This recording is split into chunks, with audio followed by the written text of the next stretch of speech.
ይህ የምትመለከቱት ከወለል እስከ ጣሪያ ድረስ በሚያብረቀርቅ ወርቅና የማር ቀለም ባላቸው ዕንቁዎች የተሸለመ ክፍል የአምበር ክፍል ወይም አምበር ሩም ተብሎ ይታወቃል። በዓለማችን ታላላቅ ከሚባሉ የቱሪስት መስህብና ድንቅ ቅርሶች ተርታ በመመደቡም ስምንተኛው የዓለማችን አስደናቂ ቅርስ እየተባለም ይጠራል። በ18ኛው ክፍለ ዘመን የተጠናቀቀው ይህ ክፍል 6 ቶን የሚመዝን የባልቲክ አምበር፣ በወርቅ የተለበጡ ግድግዳዎች፣ መስታወቶችና እጅግ ረቂቅ የሆኑ የእጅ ጥበቦች ያረፉበት የጥበብ ማማ ነበር ማለት ይቻላል። ለ200 ዓመታት ያህል ስምንተኛው የዓለም ድንቅ ተብሎ ይጠራ የነበረው ይህ ጥበብ በአንዱ ቀን ከነበረበት ቤተ መንግሥት በድንገት ይሰወራል። በሳጥን ይያዝ እንኳን ቢባል 30 ያህል ሳጥኖች የማይበቁት ይህ ሁሉ ጓዝ የት ገባ?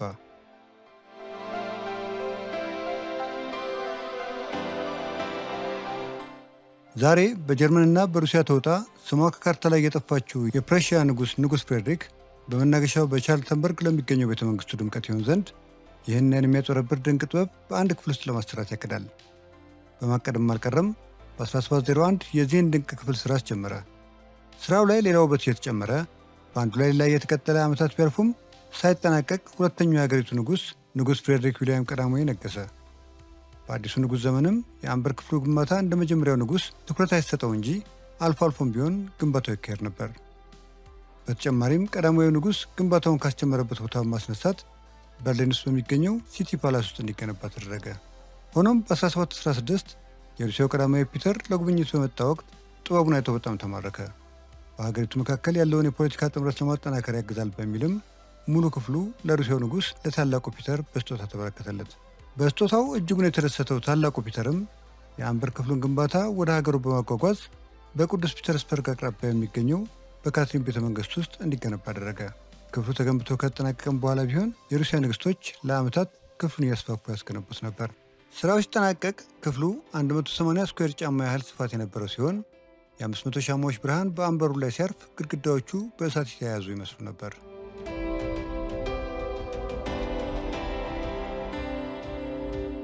ይህ ክፍል በራሽያ ንጉሣዊ ቤተሰቦች ዘንድ እጅግ የሚወደድ እንደ ጸሎት ቤት፣ ምስጢራዊ ውይይት ማካሄጃ ቦታና ሙዚየም ሲያገለግል በርካታ ዓመታትን አሳልፏል። ለዓመታት በልዩ ጥበቃና እንክብካቤ የቆየው የዚህ ክፍል አሳዛኝ ታሪክ የጀመረው በሰኔ ወር 1945 ናዚ ጀርመን በሩሲያ ላይ ወረራ ሲፈጽም ነበር።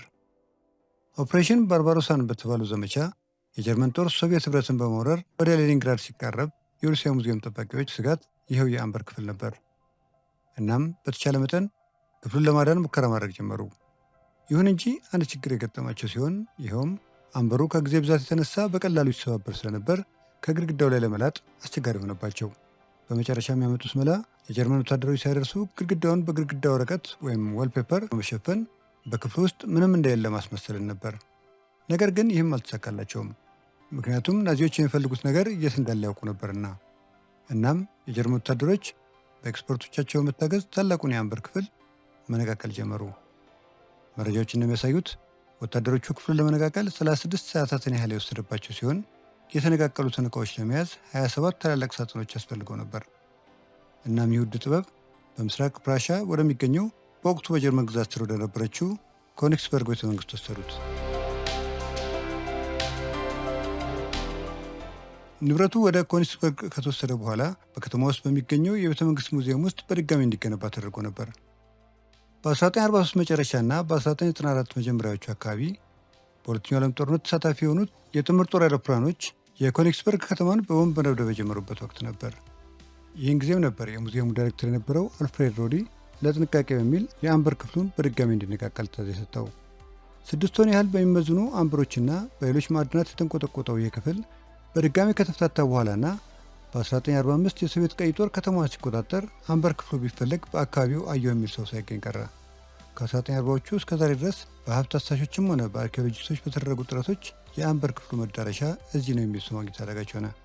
በእሳት ነዶ ይሆን ወይስ ዌልሄልም ጉስትሎፍ በተባለችና በኋላም በባልቲክ ባህር ውስጥ የሰመጠችው መርከብ ተጭኖ ይሆን ወይስ በአንድ ምስጢራዊ የናዚ ዋሻ ወይም የጨው ማዕድን ውስጥ ተቀብሮ የሚለው ጥያቄ ዛሬ ድረስ ቢነሳም እንኳን የኬጂቢ አባላት እንኳን ሊደርሱበት ያልቻሉት ታላቅ ምስጢር እንደሆነ አለ።